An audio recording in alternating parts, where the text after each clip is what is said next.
Hello दोस्तों, I am doctor Aarish Malik. आज हम बताते हैं हाइपरटेंशन के बारे में।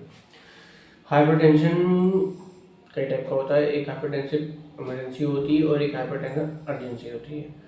इमरजेंसी में क्या रहता है, अगर किसी का बीपी बूस्ट कर दिया, मतलब 200 सिस्टोलिक 240 और 110 सिस्टोलिक डायस्टोलिक प्रेशर है और उसके साथ टारगेटेड ऑर्गन है, मतलब कि ब्रेन में स्ट्रोक हो गया या फिर हार्ट अटैक हो रहा है या किडनी से पेशाब यूरिन आने लगा, यूरिन से पेशाब ब्लड आने लगा, तो ये सब चीज़ें हमें टारगेटेड ऑर्गन में आती है। इसे कहते हैं हाइपरटेंशन इमरजेंसी। इसमें क्या रहता है, हमें बीपी को जल्द से जल्द कंट्रोल करना पड़ता है। दूसरा होता है हाइपरटेंशन अर्जेंसी।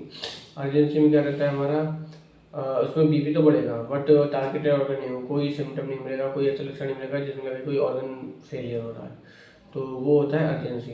अर्जेंसी में ओरल ड्रग से भी काम चला लेते हैं, जैसे ओरल ड्रग में दे सकते हैं, निफेडिपिन दे सकते हैं, टेल्मा 40 वगैरह दे सकते हैं। अगर 55 साल से छोटे होते हैं तो उनमें ज़्यादातर हम यूज़ करते हैं आरवी, मतलब एस इन्वीटर या फिर हमारा ARV इन्वीटर। और अगर 55+ से ज़्यादा होते हैं तो हम कैल्शियम चैनल ब्लॉकर या फिर डायरेटिक्स यूज़ करते हैं, ठीक है, ये ओरल उसमें। और अगर बीपी ज़्यादा ही बढ़ा है, तो जैसे अगर किसी को बीपी के साथ हार्ट अटैक हो रहा है, मतलब MI आ रहा है, तो उसके लिए बेस्ट ड्रग रहती है हमारी NTD नाइट्रोग्लिसरीन, ठीक है, लेविटालॉल, ठीक है, पेरेंटल देते हैं। दूसरा, अगर किसी के संग स्ट्रोक हो रहा है, ब्रेन हेमरेज, सब बैकग्राउंड हेमरेज, अंदर कहीं ब्लड में ब्रेन में कहीं क्या हो रहा है, उसको ब्लीडिंग हो रही है, तो उसके लिए बेस्ट रहती है निकार्डिपिन।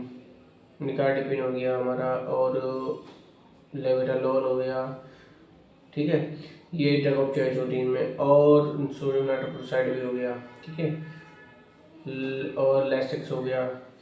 और अगर किसी और को हाइपरटेंशन क्राइसिस हो रहे हैं, मतलब कि हाइपरटेंशन क्राइसिस में हेडेक हो रहा है, उल्टी हो रही है, वॉमिटिंग हो रही है, सब हो रही है, तो इसके लिए बेस्ट ऑफ ड्रग लेसिक्स हो गई, हमारी सोडियम नाइट्रोक्लोराइड हो गई, ये देते हैं।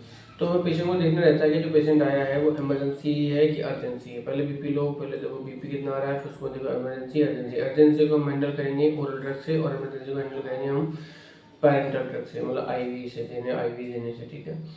अब इसमें क्या रहता है, इमरजेंसी अर्जेंसी होगी और ब्रेन स्ट्रोक हो रहा है नहीं हो रहा है, ये सब देना रहता है। इसमें भी टैबलेट्स किसमें देनी किसमें नहीं देनी है, तो हमें पेशेंट को देख के और उसकी बीपी को देख के, टारगेटेड ऑर्गन देख के पहले डिफरेंशिएट करना रहता है कि अर्जेंसी की इमरजेंसी है, उसके बाद ही हम आगे का कोई ट्रीटमेंट देंगे। अब जैसे स्ट्रोक है, स्ट्रोक के लिए बेस्ट बताइए निकार्डिपिन, लेविटालॉल और नाइट्रोक्लोराइड, ठीक है। अगर मैलिग्नेंट हाइपरटेंशन हुआ है तो उसके लिए भी क्या लेविटालॉल, निकार्डिपिन और नाइट्रोक्लोराइड है। मत अगर एंसेफेलोपैथी हो रही है, बीपी हाइपरटेंशन एंसेफेलोपैथी, तो उसके लिए बेस्ट है सोडियम नाइट्रोक्लोराइड, ठीक है। और अगर किसी को हाइपरटेंशन के साथ BPH है, मतलब उसको बिनाइन हाइपरट्रॉफी के इसमें प्रोस्टेट में, तो उसके लिए बेस्ट है, उसके साथ देते हैं प्रोजोसिन। प्राइजोसिन होता है, प्राइजोसिन अल्फा ब्लॉकर होता है, वो देते बेस्ट होता है, ठीक है। और नॉर्मली अगर हम ड्रग्स को देखें कि कैसे देनी है, तो हमें याद रखना था, पहले ABCD फॉर्म में था, B हटा दिया गया, AACD करते हैं। A मतलब होता है जो एस इन्वेटर होता है, ARV इन्वेटर हो गया, यानी कि टेल्मा हो गई और लिसनोप्रिल हो गई, ये वगैरह हो गई। C4 होते हैं कैल्शियम चैनल ब्लॉकर, जैसे डिफिन, नेफेडिफिन, ठीक है, ब्रापामिल, डिफिन जितनी भी आती हैं, ब्रापामिल वगैरह, ये कैल्शियम चैनल ब्लॉकर हो गए, ये देते हैं। ये क्या करते हैं, ये वेसोडायलेशन करते हैं, ठीक है। और उसके बाद अगर डी फॉर डायरेटिक्स, थियाजाइड, ये कह रहे हैं पानी ओवरफ्लूड को बाहर कर देते हैं, थियाजाइड सोडियम पोटेशियम को निकाल देते हैं बाहर, तो जिसकी वजह से BP कंट्रोल में आ जाता है। तो ACD, और उसके बाद अगर काम नहीं करता तो फिर बीटा ब्लॉकर देते हैं। और बीटा ब्लॉकर्स को देते समय 2-3 चीज़ों का ध्यान रखना रहता है। सबसे पहले बीटा ब्लॉकर उसको नहीं दे सकते जिसकी पल्स डाउन है, क्योंकि बीटा ब्लॉकर क्या रहता है, पल्स को और कम कर देगा, इसलिए नहीं। दूसरा, जिसको शुगर है उसको भी बीटा ब्लॉकर से नहीं देते, क्योंकि अगर शुगर है उसको हमने बीटा ब्लॉकर दे दिया तो क्या रहेगा कि उसके बीटा रिसेप्टर बंद हो गए, बीटा रिसेप्टर में उसका शुगर अगर डाउन चलेगी तो बीटा रिसेप्टर क्या करते हैं, वो सिग्नल देते हैं। जैसे हाइपोग्लाइसेमिक में 3 सिम्टम मेन होते हैं, एक होता है हमारा पसीना आना, दूसरा होता है हार्ट बीट बढ़ जाना, तीसरा कंपन।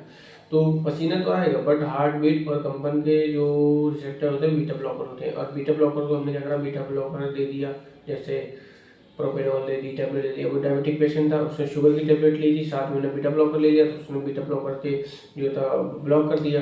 अब क्या, उसकी शुगर बहुत फॉल चलेगी, तो उसके जो फॉल जाने पर सेंटा आने चाहिए वो सेंटा भी नहीं आएंगे, तो पता ही नहीं चलेगा और पेशेंट क्या है, शॉक में चले जाएगा। तो डायबिटिक पेशेंट को बीटा ब्लॉकर नहीं दे सकते, और हम जिसकी पल्स डाउन है उसको बीटा ब्लॉकर से नहीं दे सकते। ठीक है, इस चीज़ का ध्यान रखना था, इन लोगों को बीटा ब्लॉकर्स नहीं दे रहे हैं। ठीक है, तो इसलिए बीटा ब्लॉकर्स को हम अवॉइड करते हैं। जब इन सबसे कंट्रोल नहीं होता है और हमें पता है पेशेंट को डायबिटीज नहीं है और उसकी पल्स ठीक है, तो हम बीटा ब्लॉकर्स भी यूज़ कर सकते हैं।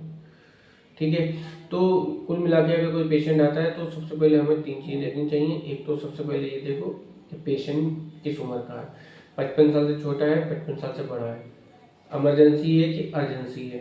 ठीक है, और फिर क्या दूसरा, अगर पेशेंट की इमरजेंसी है तो हम पेरेंटल ड्रग यूज़ कर लें, और अर्जेंसी है तो ओरल ड्रग यूज़ कर लें।